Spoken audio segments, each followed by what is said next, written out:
Hello दोस्तों, YouTube channel subscribe कर लें, क्लिक बेल आइकन को प्रेस कर दें ताकि सारे नोटिफिकेशन आपको मिलते रहे जेआईबी, सीआईबी और बैंक प्रमोशन के संबंध से।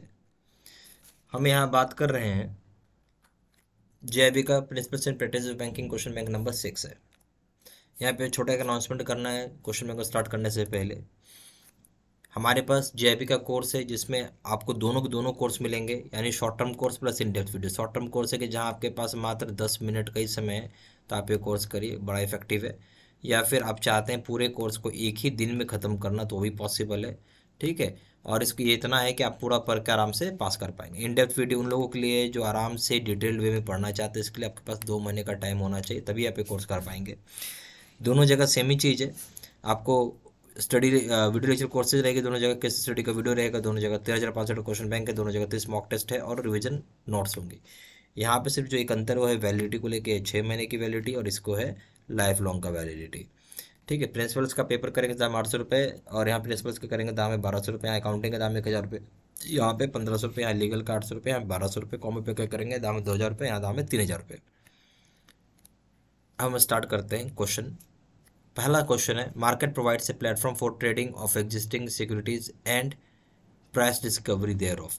अब क्या बोलता है कि मार्केट जो है यहाँ पे एक प्रोवाइड किया हुआ है, एक प्लेटफॉर्म दिया हुआ है क्या करने के लिए, ट्रेडिंग करने के लिए एग्जिस्टिंग सिक्योरिटीज़ को।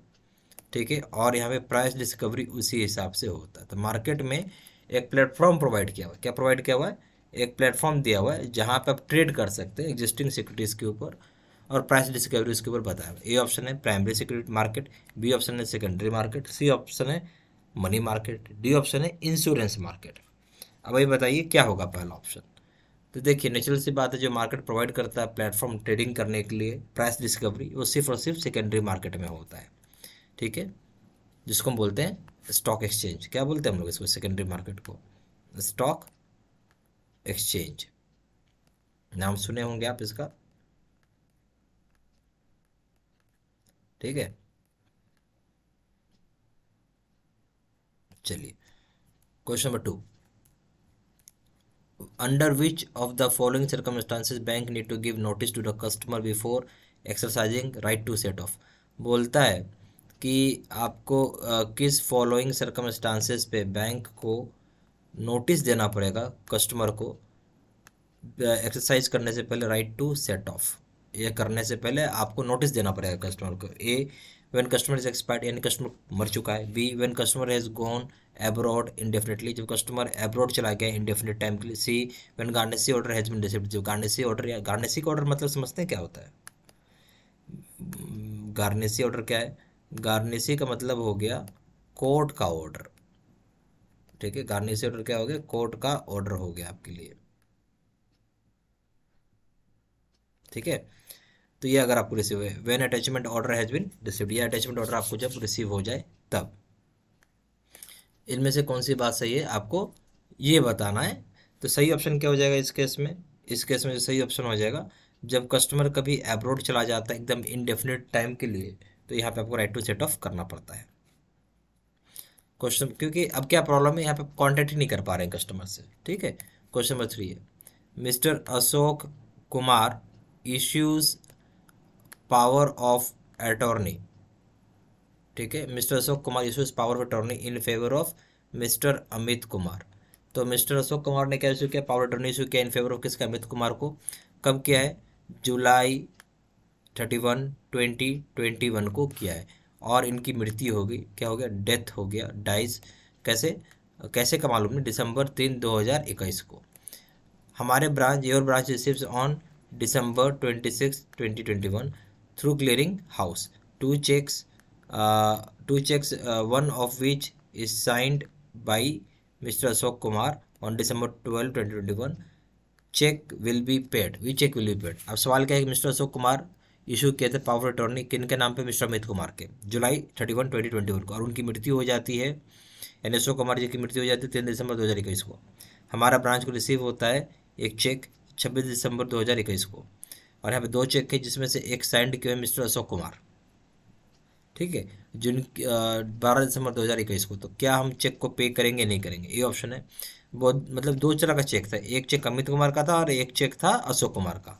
अब यहाँ सवाल हो रहा है कि ये ऑप्शन है, both the cheques will be paid if there is balance in the account. B option है both the cheques will be return. C option है cheque signed by mister Ashok Kumar will be paid as a cheque was signed before death. D option मतलब cheque को जो अशोक कुमार के check हैं वो paid किए जाएंगे क्योंकि चेक साइन किया उनसे मरने से पहले। डी ऑप्शन है cheque sign by mister Amit Kumar will be paid as he is life. Cheque जो अमित कुमार ने साइन किया है वो पेड होगा क्योंकि वो जिंदा है। तो सही ऑप्शन क्या हो जाएगा इस केस में? सही ऑप्शन हो जाएगा बी। ठीक है, क्या हो जाएगा सही ऑप्शन इसमें केस में? सही ऑप्शन हो जाएगा बी। बी कहाँ गया? हाँ, यहाँ both cheques will be return. क्यों रिटर्न होना है भाई? रिटर्न मजबूरी है रिटर्न होने का। रिटर्न इसलिए हो जाएगा क्योंकि जब मिस्टर अशोक कुमार तो मर गए हैं और अटॉर्नी उनको बनाया था अमित कुमार को। उनकी मृत्यु कब हो गई? 3 दिसंबर को ही मृत्यु हो गई है। ठीक है, और जब 3 दिसंबर को मृत्यु हो गई है और ब्रांच में और अशोक कुमार ने चेक साइन कब किया था? December 12 को। तो ये कैसे हो सकता है? यहाँ पढ़िए, कब 3 दिसंबर को मर गए, यहाँ 12 दिसंबर को साइन कैसे हो गया? ठीक है, ये सब चीज़ें साइन तो मतलब ठीक है, साइन आप पोस्ट डेटेड भी रहता ना चेक, तो साइन कर दिया होगा उन्होंने। पर उस केस में इस तरह का चीज़ नहीं हो सकता है। अगर मृत्यु हो गई तो पावर अटॉर्नी ऑटोमेटिकली ख़त्म हो जाता है और इसलिए चेक रिटर्न हो जाएगा। दोनों के दोनों ने साइन किए, अमित कुमार ने और अशोक कुमार, दोनों के चेक रिटर्न हो जाएंगे। यानी सही ऑप्शन हो जाएगा बी। क्वेश्चन नंबर 4 है certain category of banks in India are incorporated under the provisions of company act 1956 which man include. बोलता है जो बैंक है हमारे देश के अंदर वो फॉर्म किया गया है जो भी प्रोविजंस होती है कंपनीज एक्ट 1956 उसके तहत, जो कि मेनली इंक्लूड करता है। क्या मेनली इंक्लूड करता है? ए ऑप्शन है public sector bank, private sector bank and foreign bank. ठीक है, बी ऑप्शन है RRB, private bank and foreign bank. C option है private bank and foreign bank. D option है private bank, foreign bank and cooperative bank. क्या हो जाएगा सही option? तो इस केस में सही ऑप्शन हो जाएगा C, private bank and foreign banks. ये दो चीज़ें हो जाएंगी। क्या हो जाएंगी? Private banks and foreign banks हो जाएगा इस कैटेगरी के लिए। क्लियर होगी बात? ठीक है, तो जो फॉरेन बैंक हो चाहे प्राइवेट बैंक हो तो उसको फॉर्म किया गया कंपनीज एक्ट 1956 के तहत। सी ऑप्शन है। Question number 5 bank A and bank B have been combined into a single bank where bank A survived and bank B lost its corporate identity this is called. बोलता है कि यहाँ पे bank ए भी है, एक bank B भी है और एक कंबाइन होकर एक सिंगल बैंक बन गया। ठीक है, एक ही बैंक है। बोलता है बैंक ए तो बच गया यानी उसकी नाम रह गई, बैंक बी जो है वो अब खत्म हो गया यानी उसकी कॉर्पोरेट आइडेंटिटी अब खत्म हो गई। इस चीज़ को हम क्या बोलेंगे? A option alliance, B option merger, C option acquisition, D option consolidation. जो सही ऑप्शन हो जाएगा वो हो जाएगा बी, मर्जर हम बोलते हैं इस चीज़ को। क्या बोलते हैं? बी, मर्जर बोलते हैं। ठीक है, question number 6 as which one of the following is true statement regarding organisational ethics. बोलते हैं इनमें से कौन सा जो है एक ट्रू यानी सही स्टेटमेंट हो जाएगा किस संबंध के लिए? ऑर्गेनाइजेशनल रिगार्डिंग आपका ऑर्गेनाइजेशनल इथिक्स के ऊपर। बोलते हैं इनमें से कौन सा स्टेटमेंट सही है ऑर्गेनाइजेशनल एथिक्स के ऊपर? ए ऑप्शन है as long as officer and employ behaviour meet the requirement of the law the organisation can be consider to have functioning system of ethical behaviour. बोलता है जब तक ऑफिसर और एम्प्लॉय की जो बिहेवियर है आपस में मिट करती है जो रिक्वायरमेंट होता है लॉ के हिसाब से, तो ऑर्गेनाइजेशन यहाँ पे कंसिडर करेगा उस चीज़ को functional system of ethics behaviour में। बी ऑप्शन क्या है? Strong sense of ethics on the part of employees who are in the best position to appropriate cash and other assets in the other assets is the most vital part of the functional system of ethical behavior। बोलते क्या है कि strong sense होना चाहिए ethics का, जहाँ part होगा employees का जो कि एक बेस्ट ऑप्शन जो कि बेस्ट पोजीशन में होगा, अप्रोप्रिएट कैश और दूसरी तरह के एसेट्स जो मोस्ट वाइटल पार्ट होता है आपका functioning system of ethical behaviour का। ठीक है, डी सी ऑप्शन है if an organisation has a strong code of ethical conduct in place the role of employ training can be downplayed. बोलता है क्या कि जहाँ पे ऑर्गेनाइजेशन का एक स्ट्रॉन्ग कोड होता है इथिकल कंडक्ट इन प्लेस का, जो रोल होगा एम्प्लॉय ट्रेनिंग का उसको हम डाउन प्लेड कर सकते हैं। सी ऑप्शन है। डी ऑप्शन है paying attention to whistle blowers. ठीक है, plays a significant role in maintaining an effective ethical atmosphere. बोलता है जब हम अटेंशन पे करते हैं एथिकल विसल ब्लोअर्स को, जो कि एक बहुत ही सिग्निफिकेंट रोल प्ले करता है मेंटेन करने में इफेक्टिव एथिकल एटमॉस्फेयर को। सही ऑप्शन हो जाएगा डी। यानी इसमें से जो बात है ऑर्गेनाइजेशनल एथिक्स का वो सही ऑप्शन क्या हो जाएगा? डी, एथिक्स की जब बात करें, अटेंशन पे देना होता है विसिल ब्लोअर्स को, जो कि बहुत ही इंपॉर्टेंट रोल प्ले करते हैं जहाँ मेंटेन करना होता है एथिकल एटमॉस्फेयर को। क्वेश्चन नंबर 7 है, which of the following is one of social sins listed by Mahatma Gandhi. अब क्या बोल रहा है, सोशल सिंस की बात कर रहा कौन, महात्मा गांधी के द्वारा। ए ऑप्शन है politics without principles, B option है wealth without work, C option है कॉमर्स विदाउट मॉरलिटी। इसमें से ऑप्शन बताना है कौन ऑप्शन है। ए ऑप्शन है ओनली 1 एंड 2, बी ऑप्शन है 1 एंड 3, सी ऑप्शन है 1 2 एंड 3, डी ऑप्शन है 1 2 एंड 3। जो सही ऑप्शन हो जाएगा वो हो जाएगा यहाँ पे डी, यानी 1 2 एंड 3। क्यों, तो बोलते हैं इसमें से कौन सा सोशल सीन है। देखिए, पॉलिटिक्स विदाउट प्रिंसिपल, फिर है वेल्थ विदाउट वर्क, और सी है commerce without morality. Social sense मतलब बुराई, सेंस का मतलब क्या होता है, बुराई। ठीक है, तो इसलिए 1 2 3 तीनों बात सही है। ठीक है, डी हो गया। Question number 8, your branch has received a guarantee order in the name of your customer having saving bank account with following transaction which among these is not subject matter of the garnishee order. बोलता है कि यहाँ पे क्या हुआ है आपको कि रिसीव हुआ है गार्नेसी ऑर्डर, नाम हो गया आपके कस्टमर का, जहाँ पे उनके पास क्या सेविंग बैंक अकाउंट है और उन्हें फॉलोइंग ट्रांजेक्शन्स किए हैं, जिसमें से क्या है, कौन सा सब्जेक्ट मैटर नहीं होगा गार्नेसी ऑर्डर का, ये आपसे पूछा जा रहा है। ए ऑप्शन है an advice ready for dispatch to another branch after debit to the account in payment of cheque, B option हो जाएगा। ठीक है, यानी एक एडवाइस रेडी कर दिया गया डिस्पैच करने के लिए दूसरे ब्रांच में, जब वो डेबिट कर लेते हैं अकाउंट को, जो पेमेंट है चेक का। ठीक है, गार्निश ऑर्डर क्या है आपको मालूम है, कोर्ट का ऑर्डर हो जाता है। An advice received for a cheque which was sent in collection from another branch but not credited to the account so far. बोलता है कि एडवाइस रिसीव तो हो गया चेक के ऊपर, जो कि भेजा गया कलेक्शन के लिए दूसरे ब्रांच से, बट अभी तक क्या हुआ है, क्रेडिट नहीं हुआ अकाउंट पे। सी ऑप्शन है cheque in clearing the amount which has been credited to account. बोलता है जो चेक क्लियरिंग में है अमाउंट जो हो गया वो क्रेडिट कर दिया गया अकाउंट पे।